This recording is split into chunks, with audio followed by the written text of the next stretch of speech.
இங்கே ஒரு புதுமை. இந்த திருத்தலம் ஒன்றில் மட்டும்தான் ஆண்களோடு பெண்களுக்கும் இருமுடி தாங்க அனுமதி.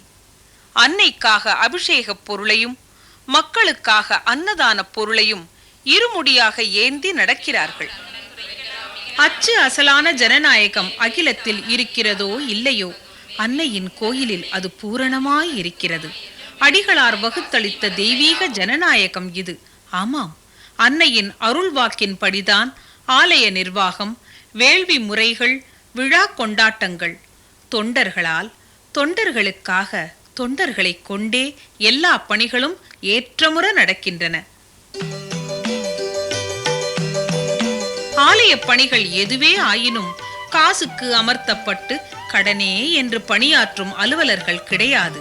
கடமை என்று நினைத்து பிறப்பு எடுத்ததே நான் அலுப்பின்றி அவள் பணி செய்ய என்கின்ற ஈடுபாட்டோடு இயங்குகிறார்கள் அத்தனை பேரும்.